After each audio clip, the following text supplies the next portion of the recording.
Purihin po ang ating Panginoon sa buhay ni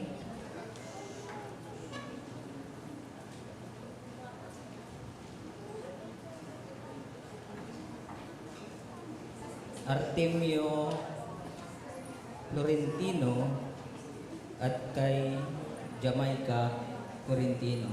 Ngayon po maghahatid po tayo ng isang anghel, isang biyaya ng Diyos sa ating mga kapatid.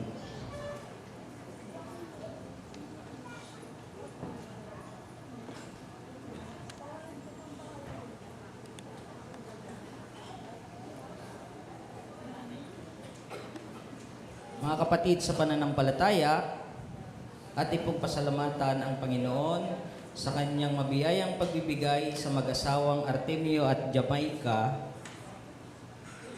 sa kanilang anak na si Princess Amira. Yun din naman upang ihandog sa Diyos ang batang ito upang sa kanyang paglaki ay makilala at mapaglingkuran ng buong puso ang ating Panginoon. Pwede pong tumayo po sila, ano? Ayun, nandun po sila. Si Artemio at Jamaica at ang kanilang anak. May babasahin lamang po ako tungkol sa isang babae na naghumiling, lumuhod sa Diyos ng anak, si Ana. Dito po sa unang Samuel verse 1:11. Ganito ang kanyang panalangin: Yahweh, Diyos na mapangyarihan sa lahat, kung pakikinggan ninyo ang iyong abang lingkod at inyo pong kahabagan, kung hindi ninyo ako pababayaan, sa halip ay pagkakalooban ng isang anak na lalaki o babae, ihahandog ko siya sa inyo. At habang buhay na siya'y nakalaan sa inyo, hindi ko ipapaputol ang kanyang buhok. Alam niyo po dito, yung kahilingan ng isang babae, yung kahilingan nila Artemio at Jamaica na magkaroon ng anak ay binigay po sa kanila ng ating Panginoon. Ngayon, ibabalik po nila yon. Hahayaan nila ang kanilang anak na maglingkod sa Diyos. Ano po sabi po dito? Hindi ko ipapaputol ang kanyang buhok. Ibig sabihin, wala pong sagabal. Kahit sino po, walang makakapigil sa paglilingkod na ibibigay ni Artemio at Jamaica sa kanilang anak para sa Diyos. Lahat po ng pipigil ay kanila pong tututulan. Sinabi rin po dito sa Kawikaan 22 verse 6, ituro sa bata ang daang dapat niyang lakaran at hanggang sa paglaki di niya ito malilimutan. Habang maliit pa po ang ating mga anak, mga kapatid, ituro na po natin kung sino nga ba ang Diyos, kung sino ang totoong Diyos, ipakilala natin sila sa Diyos. At ito po, habang tinuturo natin sa ating mga anak ang tamang paglilingkod sa Diyos at pagtitiwala sa Diyos, tayo rin po mismo na mga magulang ay natututo rin at magkakaroon po tayo ng katatagan ng pananampalataya sa Diyos. Tulad ni Artemio at Jamaica, habang tinuturuan nila ang kanilang anak, sila rin po ay magkakaroon ng malalim na pananampalataya sa ating Panginoon. Kaya tinatawagan ko po sila dito.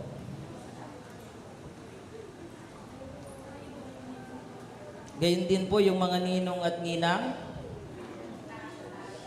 Sa taas po, John Lloyd Hitusis, Jos Villarreal, Carlo Lababit, Jeffrey Sena Resonable, Andrew Amores, Jenly Resco, Emilio de Los Angeles, Beverly Camacho, Elmer Camacho, sorry po, Pastor Elmer Camacho, Briggs Kakam, Eliza Romero, JC Camacho, Jemeline Bituin, Jeneline Ponce, Jaisel Sintelias, Ira May Amores, Annalyn Layog, Leona Denyo, Maureen Villagracia, LB Valera, and Maribel Castelio.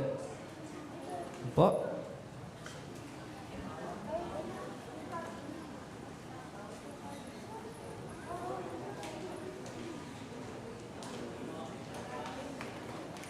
Sige po.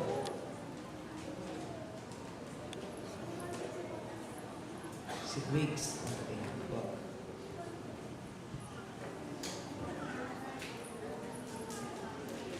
Alam niyo po ang Diyos ay mayroon pong bilin sa mga magulang.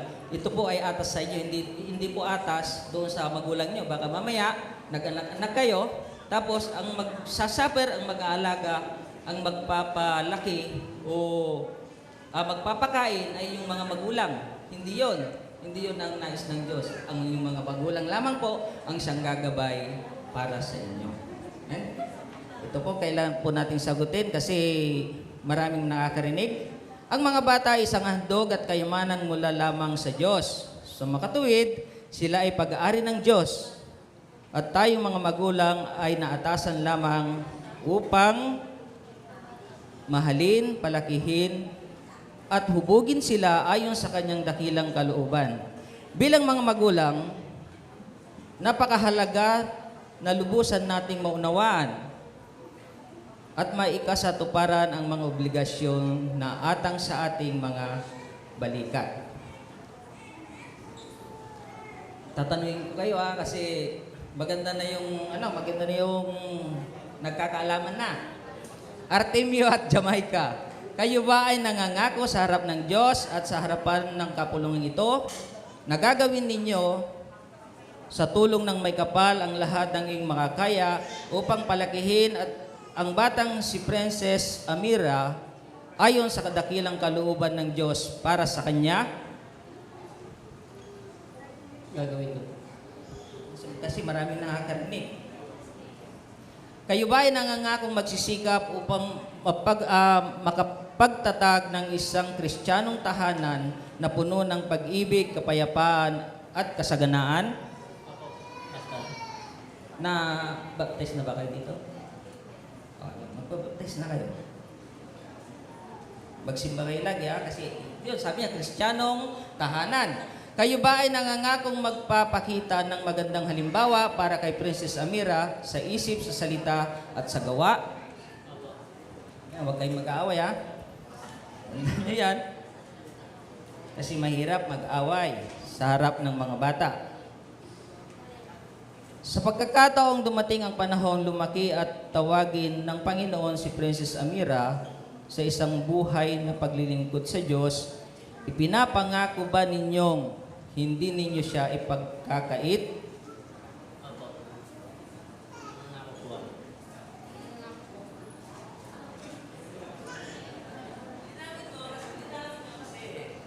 Ano tayo? Maraming nakakarinig. At yun nga, palagi tayong magsisimba. Ayun po naman po sa mga napiling ninong at ninang, napakarami yan. Koleksyon nyo na mamaya yan. Kung ano.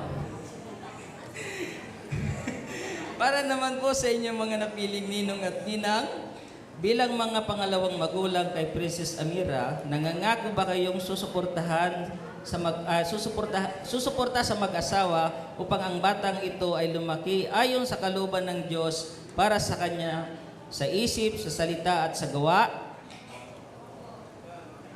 Narinig ko, parang si Pastor lang narinig ko. Mukhang magkalapit. Nangangako ba kayong ipapanalangin si Princess Amira at maglalaan ng pagkakataong may turo sa kanya ang salita ng Diyos? Yan, salita ng Diyos. Nangangako ba kayong magiging isang magandang halimbawa para sa kanya sa isip, sa salita at sa gawa?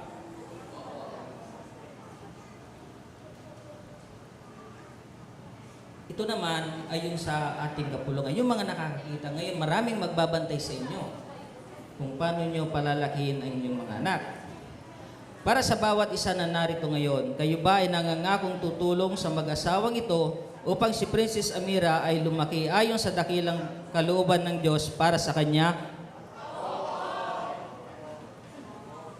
Lagot kayo. Walang bantay.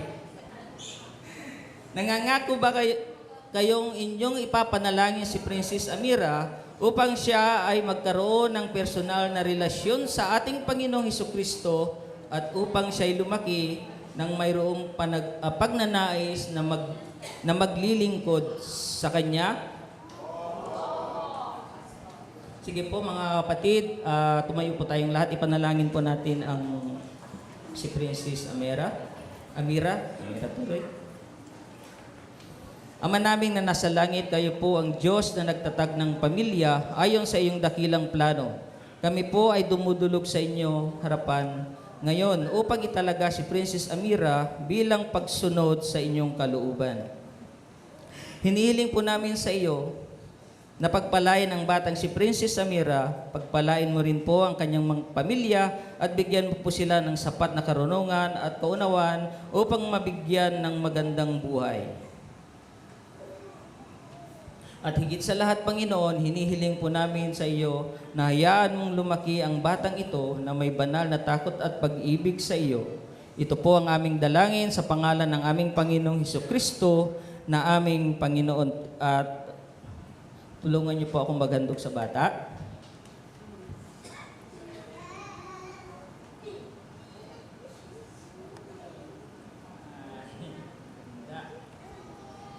Ihandog po natin. Princess Amira Florentino, bilang ministro ng ating Panginoon, kaisa ng iyong mahal na magulang, at ang mga tao na rito na patuloy nagagabay sa iyong pananampalataya, ay inihahandog kita sa Diyos na malilikha, tagapagligtas, pinagmumulan ng buhay, tagapangalaga, panggagamot, Panginoon at manunubos nating lahat. Sa pangalan ng Ama, ng Anak, at ng Banal na Espiritu. Amen.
Pagpalain ka nawa ng Diyos at ingatan,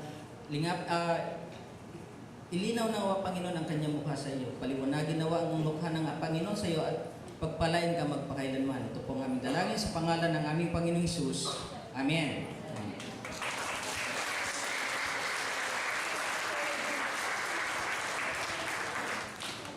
Maraming salamat po sa ating lahat at ngayon po ay nakapaghandog na naman tayo ng isang biyaya mula sa ating Panginoon Diyos. God bless.